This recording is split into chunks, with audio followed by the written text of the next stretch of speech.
예수님을 믿지 않는 사람들과의 만남에서 혹은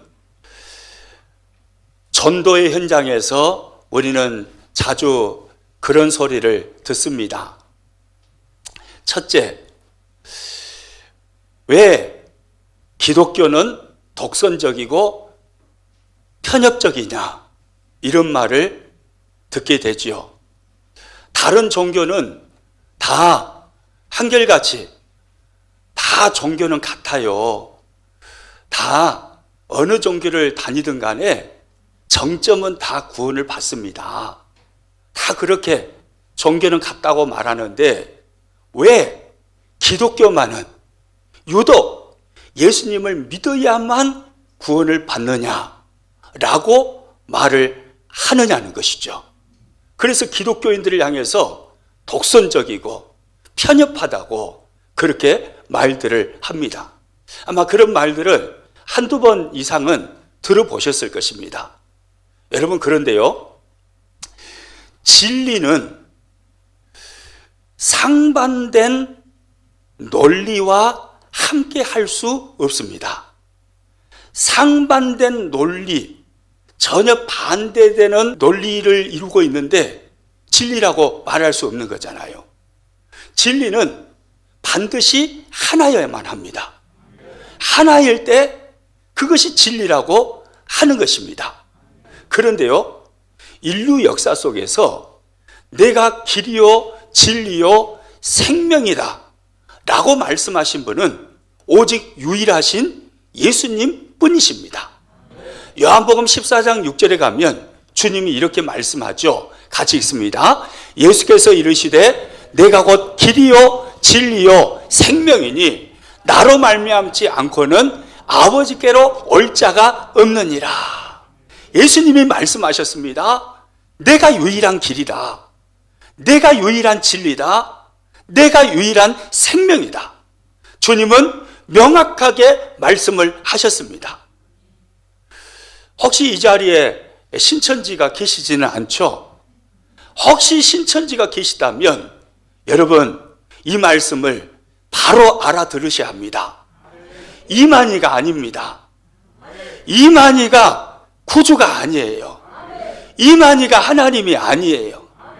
이만희는 죄인일 뿐입니다. 이번 코로나19가 이 신천지인들에게 확산이 됐잖아요. 그래서 이만희가 그런 말을 했다고 하지 않습니까? 신천지가 급성장을 하니까 마귀가 그 성장을 저지하려고 마귀가 지금 하는 짓거리다. 이렇게 이만희가 말을 했다고 그러지 않습니까? 지나가는 소가 듣고 웃을 소리예요. 웃기는 이야기예요. 거기가 바로 마귀 소굴이에요. 신천지가 마귀 소굴입니다.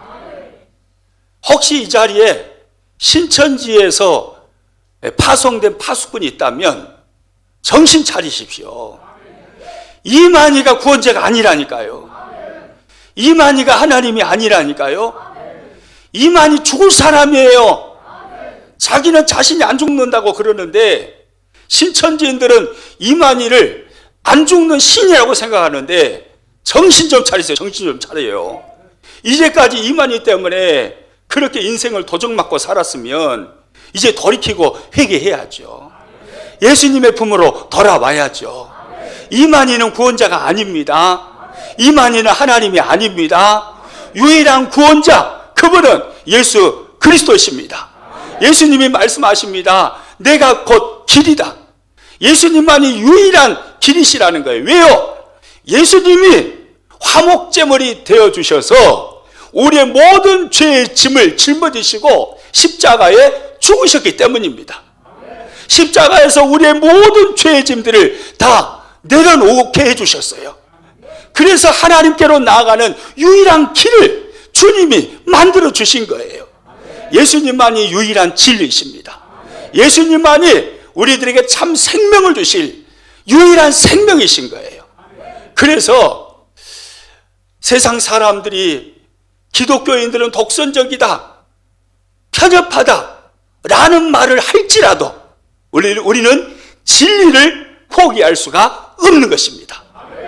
또요, 믿지 않는 사람들과의 만남에서 또 전도의 현장에서 또 자주 듣게 되는 소리가 있어요. 그게 뭐냐면, 야, 하나님이 진짜 계시면 하나님을 한번 보여주라. 하나님 보여주면 내가 교회 다녀볼게. 하나님을 한번 보여줘보라니까? 그럼 내가 하나님 믿을게. 이런 소리 들어보셨어요? 안 들어보셨어요? 이런 소리 많이 들어보셨죠? 믿지 않은 남편이 이런 소리를 합니다. 믿지 않은 상사가 이런 소리를 합니다. 믿지 않은 자녀들이 이런 소리를 합니다. 한 번만 하나님 보여줘봐. 하나님 보여주면 내가 교회 다닐게. 하나님 믿을게. 아마 이런 소리를 우리는 여러 번 들었습니다. 여러분, 그런데요, 성경을 자세히 보면 예수님을 믿지 않는 사람들만 이런 소리를 하는 게 아닙니다.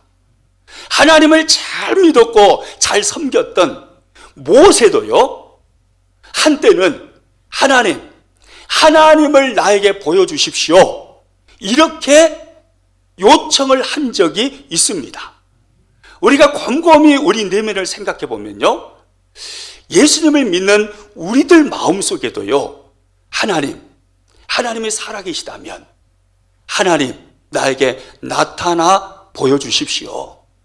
하나님이 진짜 살아계시다면 지금 내 삶이 이렇게 힘든데 하나님께서 역사하셔서 내 삶을 뒤집어 놓아 주십시오. 이런 원천적인 질문이 우리 예수님 믿는 사람들 안에도 있는 게 사실이에요. 오늘 성경을 보면요, 빌립이라는 사람이 똑같은 질문을 합니다. 오늘 본문 8절 말씀 같이 한번 읽습니다. 빌립이 이르되 주여 아버지를 우리에게 보여주옵소서. 그리하면 족하겠나이다. 예수님, 하나님 아버지를 우리에게 보여주십시오. 그러면 족하겠습니다. 빌립이 누굽니까? 빌립은요, 믿음의 사람입니다. 예수님께서 택하셔서 세우신 예수님의 제자예요. 믿음의 사람이요, 예수님의 제자였던 빌립이 주님, 하나님을 나에게 보여주십시오, 이렇게 질문을 하고 있는 거예요. 이걸 보면 우리 믿음의 사람들 마음속에도 원천적으로 있는 질문이 바로 이런 질문인 것 같아요. 이 질문을 예수님이 받으시고 예수님은 이렇게 대답을 하십니다. 9절 말씀 같이 읽습니다. 예수께서 이르시되 빌립아, 내가 이렇게 오래 너희와 함께 있으되 내가 나를 알지 못하느냐? 나를 본 자는 아버지를 보았거늘 어찌하여 아버지를 보이라 하느냐? 이게 예수님의 대답이었어요. 예수님의 대답을 잘 보십시오. 나를 본 자는 누구를 보았다고요? 아버지를 보았다라고 주님이 말씀하십니다. 여러분, 이게 무슨 말씀이겠어요? 빌립아, 너 이제까지 나의 삶을 보지 않았느냐? 나의 사역을 보지 않았느냐? 나의 삶과 나의 사역을 통해서 너는 하나님을 보지 못했느냐? 내가 이제까지 나의 삶을 통해서 하나님을 너에게 보여주지 않았느냐? 내가 이제까지 나의 사역을 통해서 하나님을 너에게 보여주지 않았느냐? 그런데 어찌하여 나를 통해서 하나님을 보지 못하고 하나님을 보이라고 하느냐? 이런 말씀이잖아요. 그렇죠? 여러분, 예수님은 예수님의 삶을 통해서, 예수님의 사역을 통해서 하나님을 보여주셨던 것입니다. 여러분, 우리가 성경을 보면 예수님께서 공생애를 하실 때 가장 먼저 행하신 기적이 바로 가나 혼인잔치, 물을 포도주로 바꾸시는 기적을 행하신 사건이잖아요. 예수님은 물을 포도주로 바꾸셨습니다. 그리고 예수님은요, 죽은 지 나흘이나 됐어요. 썩는 냄새가 펄펄 납니다. 그런데 그 죽은 지 나흘 된 송장인 나사로를 예수님은 살려내십니다. 보리떡 5개와 물고기 2마리로 5,000명을 먹이시고, 그것도 남자 장정만 5,000명입니다. 여인과 아이를 포함시키면 좋기 15,000명 이상은 되었을 겁니다. 그 엄청난 수를 어린아이 도시락 하나로 다 먹이시고, 그리고 몇 바구니 남기십니까? 12바구니를 남기십니다. 여러분, 이런 주님이 행하셨던 기적과 이런 사역은요, 하나님만이 하실 수 있는 일들인 거예요. 예수님은 이렇게 사역을 하심으로 예수님 당신이 구약 성경에 예언되어 있는 메시아이신 것을 드러내 보여주신 것입니다. 그리고 예수님 안에 하나님이 함께 계시고 예수님 안에 계시는 하나님께서 예수님의 사역을 통해서 드러나는 것을 하나님을 그분의 삶과 그분의 사역을 통해서 보여주신 것입니다. 여러분, 그래요. 예수님은요, 예수님의 삶을 통해서 사역을 통해서 하나님을 보여주시는 삶을 사역을 하셨습니다. 여러분, 그렇다면 우리가 예수님을 믿는 사람이잖아요. 예수님을 따르는 제자잖아요. 맞지요? 예수님을 믿고 예수님을 따르는 제자라면 예수님께서 하나님을 보여주는 삶을 사셨다면 우리도 우리의 삶에서 하나님을 보여줘야겠습니까? 세상 속에 하나님을 보여주지 말아야겠습니까? 하나님을 보여줘야죠. 왜요? 예수님이 그렇게 사셨으니까요. 예수님이 그렇게 사역을 하셨으니까요. 하나님을 드러내고 하나님을 보여주는 삶을 사셨고 하나님을 보여주는 사역을 하셨기 때문에 오늘 우리들도 주님을 따라서 하나님을 보여주고 하나님을 드러내는 삶과 사역을 해야만 하는 것입니다. 여러분, 그렇다면 우리는 어떻게 하면 우리의 삶에서 하나님을 보여줄 수가 있을까요? 저와 여러분도 하나님을 보여주는 사람들이 될 수 있습니다. 오늘 성경을 보면요, 하나님을 보여주는 사람이 될 수 있는 두 가지 원리를 성경이 말씀하고 있는데요, 이 두 가지 원리를 찾아서 우리 자신에게 적용할 수 있기를 축복합니다.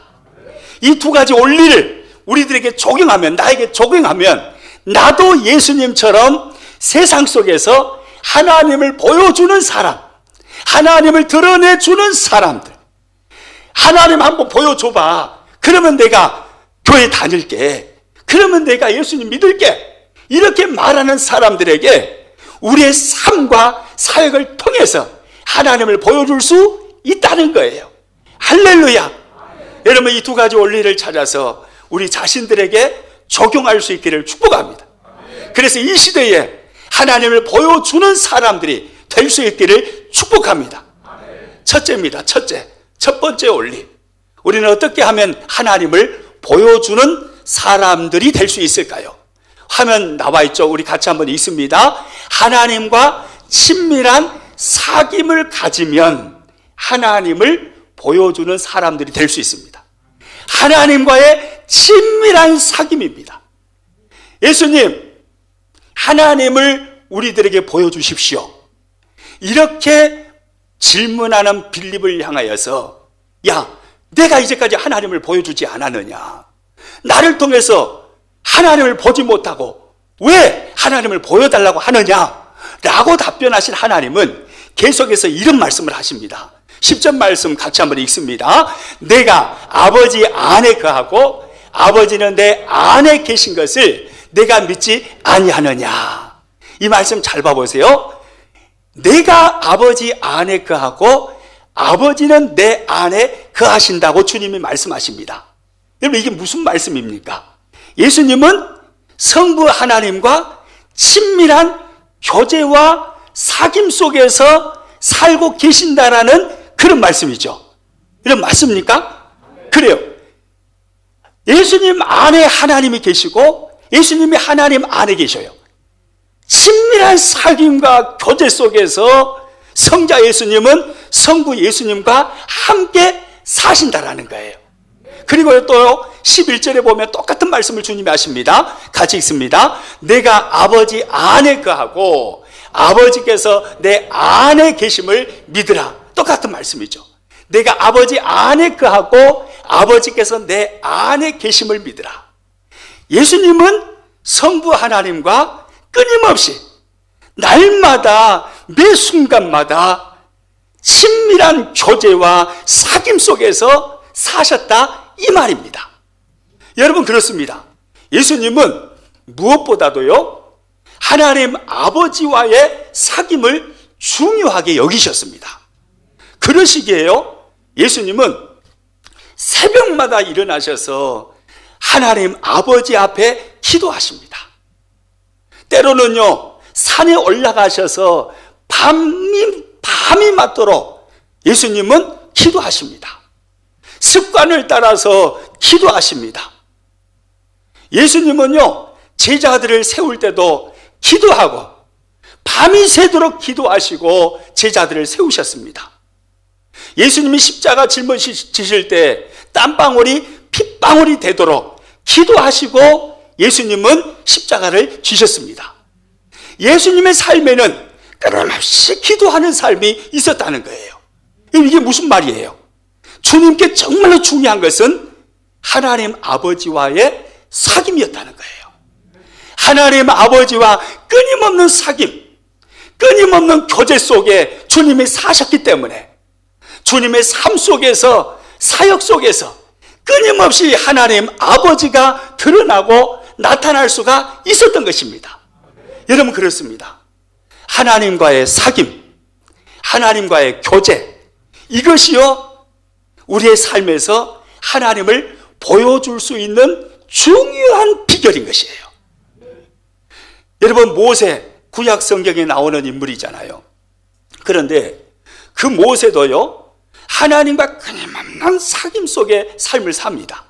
출애굽기 33장 11절 말씀 같이 읽습니다. 사람이 자기의 친구와 이야기함 같이 여호와께서는 모세와 대면하여 말씀하시며, 사람이 자기의 친구와 이야기함 같이 하나님은 모세와 말씀을 나누셨다고 말합니다.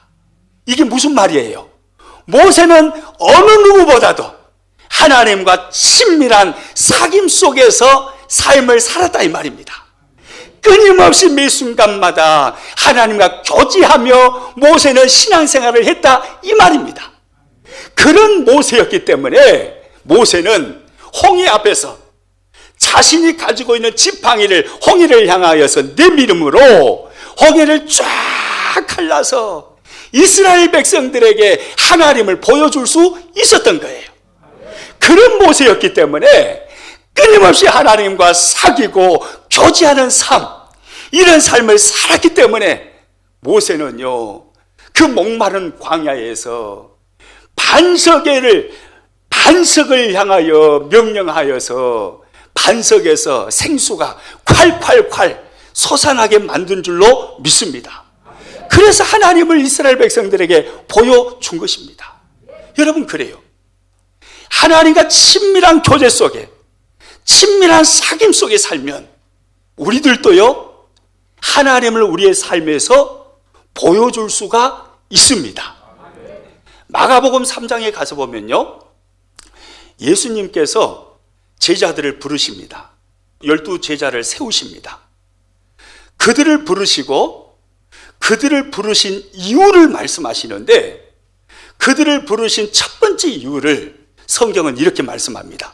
마가복음 3장 13절에서 15절입니다. 또 산에 오르사 자기가 원하는 자들을 부르시니 나아온지라. 이에 12를 세우셨으니 이는 자기와 함께 있게 하시고 또 보내사 전도도 하며 귀신을 내쫓는 권능도 가지게 하려 하심이러라. 예수님께서 제자들을 부르십니다. 그런데 주님이 부르신 후에 그들을 부르신 이유에 대해서 말씀하시는데, 첫 번째 이유가 바로 이거였습니다. 자기와 함께 있게 하시고, 예수님께서 제자들을 부르신 첫 번째 이유가 예수님 당신과 함께 있게 하시기 위해서 부르셨다는 말이에요. 이게 무슨 말입니까? 주님과 교제입니다. 주님과의 사귐입니다. 예수님이 제자들을 부르시고 제자들을 구원하신 첫 번째 이유가 주님과의 친밀한 교제, 친밀한 사귐 속에 살라고 부르셨다 이 말입니다. 할렐루야. 예수님과의 사귐, 예수님과의 교제, 여러분, 이게 제일 중요해요. 그 다음에 주님이 말씀하시는 게 전도도 하며 귀신을 내쫓는 권능도 가지게 하려 하심이라, 이렇게 말씀합니다. 그러니까 첫 번째가 주님과의 사귐이에요. 그렇게 철저하게 주님과 사귐, 주님과의 교제, 이 삶을 살아가는 사람이 그 다음에 전도도 하며 귀신을 쫓는 본능도 가지고 하나님의 나라의 일을 할 수가 있는 것입니다. 여러분, 대단히 중요한 말입니다. 우리는요, 대개요 보면요, 주님과의 사귐, 하나님과의 교제, 이것은 뒷전일 경우가 많습니다. 일이 먼저입니다. 사역이 먼저입니다. 분주합니다. 일, 사역, 이것이 첫 번째가 되어 있고 주님과의 교제, 사귐은 그 뒤로 밀려나 있습니다. 아니라는 거예요. 가장 중요한 게 주님과의 사귐인 거예요. 예수님과의 친밀한 교제입니다. 이 사귐을 갖는 사람이 하나님을 나타내 보여줄 수가 있습니다. 무엇을 통해서요? 삶과 사역을 통해서요. 할렐루야. 여러분, 이 사귐이요, 그렇게 중요한 거예요. 예수님과 끊임없는 사귐이 있기를 주님의 이름으로 축복합니다. 일 먼저 하려고 하지 마세요. 사역 먼저 하려고 하지 마세요. 주님과의 사귐이 없이 일 먼저 하고 사역을 먼저 하면 사건 터뜨립니다. 아니에요. 주님과 사귐을 갖는 사람, 주님과 친밀한 교제 속에 살아가는 사람, 그렇게 영적으로 주님으로 충만해진 사람, 이 사람이 일을 하고 이 사람이 사역을 할 때 하나님의 나라가 확장돼 가는 거예요. 사귐이 먼저고 주님과 교제하는 게 먼저인 것입니다. 요즘에는요, 황혼 이혼이라는 게 참 많이 있다고 그러잖아요. 연세를 많이 드셔가지고 이혼을 하는 것입니다. 왜 이럴까요? 평생을 살을 맞대고 살았지만 이제까지 사람의 눈치 보느라고 자식들 때문에 어쩔 수 없이 살았어요. 그런데 이제 단둘이 사니까 까짓것 도장 찍어버려 해가지고 황혼 이혼을 많이 한다는 거예요. 어떤 노 부부가 있었답니다. 이 노 부부가 경사진 언덕을 올라갑니다. 할머니가 할아버지에게 그렇게 말합니다. 여보, 나 다리가 많이 아픈데 나 좀 업어주면 안 될까? 그러니까 이 할아버지도 다리가 아프잖아요. 지금 할아버지인데. 그래도 남자 체면에 안 업어줄 수는 없고, 그러니까 이 할아버지가 할머니를 업었답니다. 낑낑거리면서 이 경사진 언덕을 올라가고 있습니다. 그때 할머니가 귓속말로 이렇게, 등이 엎인 할머니가 할아버지에게 말을 합니다. 영감, 나 무겁지? 그렇게 물었어요. 그러니까 할아버지가 그렇게 대답을 하더랍니다. 물론 무겁지. 얼굴은 철판이지. 머리는 돌이지. 간덩이는 부쉈지. 그러니까 무거울 수밖에. 그랬어요. 계속해서 걸어갑니다. 이제 할아버지가 너무 다리가 아프고 힘든 거예요. 여보, 마누라, 이제 좀 우리 바꾸지? 나를 좀 업어줘. 이제 그러니까 이제 할머니가 마지못해서 이제 할아버지를 업었습니다. 등에 엎여서 가시는 할아버지가 할머니에게 그렇게 말을 합니다. 할멈, 나는 가볍지? 그랬어요. 그러니까 할머니 하시는 말씀. 물론 가볍지. 머리는 비었지. 허파에 바람 들었지. 양심은 없지. 싸가지도 없지. 그러니까 가벼울 수밖에. 오래도록 함께 산다고 해서 친밀해지는 게 아니에요. 오래도록 같이 있다고 해서 친한 게 아닙니다. 여러분, 우리 신앙생활에 있어서요, 중요한 게 뭐냐면 친밀한 교제입니다. 모태신앙으로 태어났어요. 그래서 우리 엄마가 나하고 의논도 안 하고 교회를 다녀버려 가지고 태어날 때부터 교회를 다니게 됐어요. 축복이죠. 놀라운 은혜죠. 모태신앙으로 자란다는 게 얼마나 큰 축복이에요. 또 어떤 사람은 어렸을 때 누군가의 전도를 받아가지고 아주 어린 나이에 초등학교 시절에 교회를 다녔어요. 신앙생활을 했어요. 신앙생활이 아주 깁니다. 놀라운 은혜고 축복이지요. 여러분, 그런데 더 중요한 게 있어요. 길이보다 더 중요한 것. 오늘 예수님을 믿었어도 예수님과 친밀한 사귐 속에서 오늘을 살아가는 것. 이것이 더 중요한 것입니다. 예수님과 끊임없는 교제 속에서 오늘 하루하루를, 내가 신앙생활을 짧게 했어도 예수님과의 교제 속에서, 친밀한 사귐 속에서 오늘 하루하루를 살아가면 우리는요, 세상 속에서 하나님을 보여주는 사람들이 될 수 있습니다. 그러나 아무리 모태신앙이고 아무리 신앙생활을 오래 했어도 하나님과 사귀지 않아요. 주님과 교제하지 않아요. 그러면 이 사람에게서 하나님이 보여지지 않습니다. 저와 여러분, 주님과 끊임없는 사귐의 삶을 살아갈 수 있기를 축복합니다. 이것이 가장 중요한 거예요. 일보다 사역보다 더 중요한 게 뭐라고요? 주님과의 사귐이에요. 기도로 사귀시기를 축복합니다. 성경을 읽으심으로 사귀시기를 축복합니다. 끊임없는 주님과의 묵상 속에서, 교제 속에서 사귀시기를 축복합니다. 주님과의 사귐이 있을 때 일과 사역 속에서 하나님이 드러나는 거예요. 그리고요, 또요, 우리가 하나님을 보여주는 사람들이 되기 위해서 우리가 우리에게 적용해야 될 두 번째 원리가 바로 이거예요. 뭘 받으면 되는 거예요? 성령 충만을 받으면 됩니다. 성령 충만 받으면 우리는 세상 속에서 하나님을 보여주는 사람들이 될 수 있습니다. 오늘 보면 12절 말씀 우리 같이 한번 읽습니다. 내가 진실로 진실로 너희에게 이르노니 나를 믿는 자는 내가 하는 일을 그도 할 것이요 또한 그보다 큰 일도 하리니 이는 내가 아버지께로 감이라.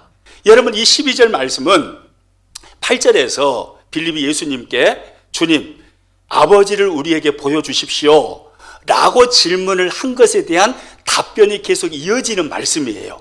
그러니까 그것에 대한 답변을 주님이 하시는데, 진실로 진실로 강조하는 부분이 있죠. 강조하시면서 주님이 말씀하시기를 나를 믿는 자는 내가 하는 일을 그도 할 것이요 또한 그보다 큰 일도 하리라 라고 말씀을 하십니다.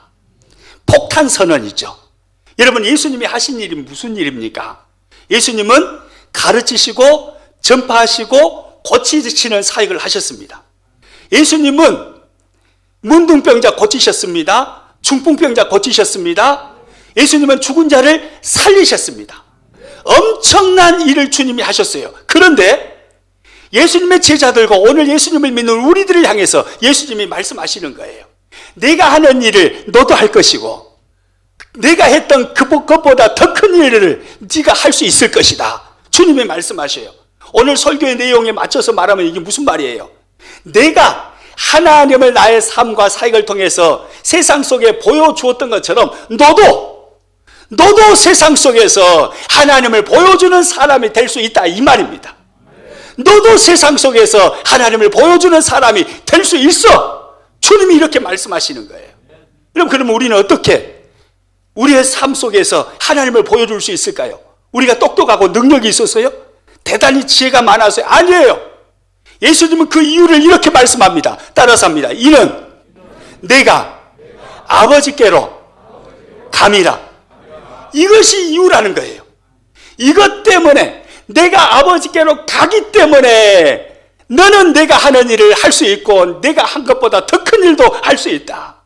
내가 아버지께로 간 이것 때문에 너도 너의 삶 속에서 하나님을 보여주는 삶을 살아갈 수 있다.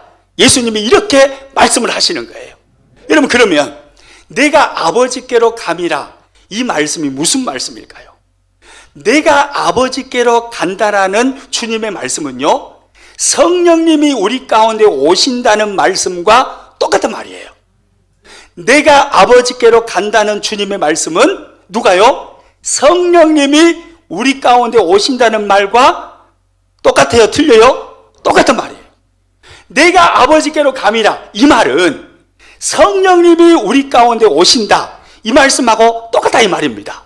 왜 그러냐면 요한복음 16장 7절에 가서 보면 예수님이 이런 말씀을 하셔요. 같이 읽습니다. 그러나 내가 너희에게 실상을 말하노니 내가 떠나가는 것이 너희에게 유익이라. 내가 떠나가지 아니하면 보혜사가 너희에게로 오시지 아니할 것이요 가면 내가 그를 너희에게 보내리니. 할렐루야. 이 말씀 잘 봐보세요. 내가 떠나지 아니하면, 여기서 나는 누구예요? 예수님이잖아요. 지금 예수님이 하고 말씀하시잖아요. 내가 떠나가지 아니하면 보혜사가 너희에게 오시지 아니할 것이라고 주님 말씀하십니다. 보혜사가 누구시죠? 성령님이십니다. 보혜사 성령님이에요. 우리 가까이서 도우시는 성령님. 그 보혜사 성령님이 내가 떠나가지 아니하면 너희에게 오시지 않을 것이다 라고 주님이 말씀하셔요. 그러면서 주님이 하시는 말씀이 가면 내가 그가 누구겠습니까? 성령님이죠. 보혜사 성령님이에요. 가면 내가 보혜사 성령을 너희에게 보내리니. 이렇게 말씀하여. 그러니까 무슨 말입니까? 예수님께서 부활과 승천을 통해서 하나님 나라로 올라가시면, 승천하셔서 하나님께로 가면, 그러면 예수님께서 보혜사 성령을 너희에게 보내주리라. 이 말씀이잖아요. 맞아요? 틀려요? 맞잖아요. 그러니까 오늘 본문의 12절 말씀, 이는 내가 아버지께로 감이라. 이 말씀은 내가 아버지께로 가서 성령을 너희에게 보내주리라. 이 말씀하고 똑같은 말이에요. 그러니까 예수님께서 아버지께로 간다는 것은 성령이 우리에게 오신다는 말이죠. 여러분, 누가 세상 속에서 하나님을 보여주는 사람들이 될 수 있을까요? 예수님이 보내시는 성령을 받아서 성령 충만한 사람이 하나님을 삶 속에서 보여줄 수가 있는 것입니다. 할렐루야. 이 성령 받아야, 성령 충만을 받아야 나의 삶에서 하나님이 드러나는 거예요. 성령 충만을 받지 않으면 하나님이 드러나는 게 아니에요. 나의 인간의 더러운 냄새만 드러나는 거예요. 성령 충만 받아야 성령의 역사로 말미암아서 하나님이 드러나게 되어 있는 거예요. 여러분, 우리가 특세 때 함께 말씀을 나눴습니다마는 제자들의 모습을 보십시오. 그러면 정확하게 이해가 돼요. 제자들의 모습. 복음서에 나타나는 제자들의 모습은 연약합니다. 그들이 예수님을 안 믿어서 연약한 게 아니에요. 그들은 예수님을 믿었어요. 저는 그리스도시요 살아계신 하나님의 아들이십니다. 분명한 신앙 고백이 있습니다. 그들은 믿음의 사람입니다. 그들은 그리스도인입니다. 그들은 예수님의 제자예요. 예수님 잘 믿는 사람들이에요. 그런데 그들은 연약합니다. 영적으로 무지합니다. 그들은 무기력합니다. 그들은 무능력합니다. 믿어요, 분명히. 예수님 열심히 믿어요. 3년 동안 주님 따라다녔다니까요. 모든 삶 내려놓고 따라다녀서 미친 듯이 주님 따라서 그렇게 살았어요. 그런데 연약해요. 무기력해요. 그들의 모습 속에서 사람 냄새만 풀풀 납니다. 그런데 놀라운 일이에요. 그렇게 살았던 제자들이요, 사도행전 2장 1절에서 4절까지가 오순절 성령 강림 사건이잖아요. 이 오순절 성령 강림 사건 때 그때 마가의 다락방에 함께 있었어요. 거기에 함께 있으면서 오로지 성령을 부어주시라고 기도했습니다. 그랬더니 성령이 오순절 마가의 다락방에 임하셨습니다. 그리고 제자들 가운데 충만히 성령이 임하셨습니다. 그들이 성령 충만을 받은 거예요. 그랬더니 그들의 삶이 완전히 바뀌어버렸어요. 전혀 다른 사람이 되어버렸어요. 복음서에 나타나는 연약한 모습, 무기력한 모습은 사라져버렸습니다. 그들은 강하고 담대합니다. 세상을 변화시키는 사람들이 되었습니다.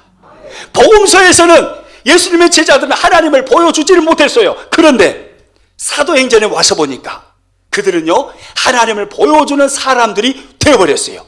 어떻게 그렇게 됐나요? 성령 충만이 성령 충만. 성령 충만 받으니까 사람이 바뀌더라는 거예요. 저와 여러분, 우리는 하나님을 세상 속에서 보여주는 사람들이 되어야 합니다. 성령님을 사모하십시오. 성령 충만을 받으십시오. 그래야 하나님을 보여줄 수가 있어요. 말씀을 마치겠습니다. 세상 사람들은 우리들에게 말합니다. 하나님 한 번만 보여줘봐.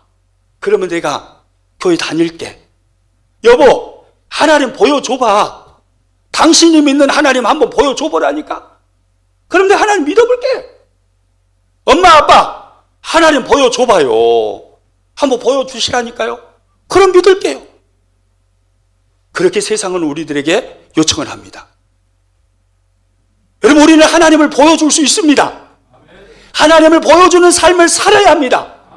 하나님을 보여주는 사람들, 그 사람들이 바로 그리스도인들입니다. 어떻게 그럴 수 있나요? 주님과 친밀한 사귐 속에서, 주님과 친밀한 교제 속에서, 하나님의 은혜가 교제 속에, 사귐 속에 우리 가운데 임하여서 하나님께서 나타나시는 것입니다. 친밀한 교제와 사귐입니다. 일이 먼저 아니에요. 사역이 먼저 아니에요. 교제와 사귐을 풍성하게 누리는 사람이 일하고 사역할 때 그 사람의 사역 속에서 하나님의 역사가 일어나는 것입니다. 일보다 사역보다 더 중요한 것은 주님과의 사귐입니다. 또 하나요, 뭘 받으면 된다고요? 성령 충만 받으면 되는 거예요. 성령 충만 받아야 하나님이 우리를 통해서 드러나게 되어 있어요. 그래서 예수님은요, 제자들에게 승천하시면서 너희가 예루살렘을 떠나지 말고 아버지께서 약속하신 것을 기다리라고 말씀합니다. 이게 무슨 말이에요? 아버지께서 약속하신 성령 충만, 성령 세례, 이것을 기도하면서 기다렸다가 그 성령 충만 받고 세상으로 나가라, 이 말입니다. 성령 충만을 받을 때, 그때 너희들의 사역 속에서, 너희들의 삶 속에서 하나님이 보여진다, 이 말이에요. 성령 충만을 받아야 되는 거예요. 저는요, 저와 여러분 모두가 주님과의 친밀한 사귐 속에 사시기를 축복합니다.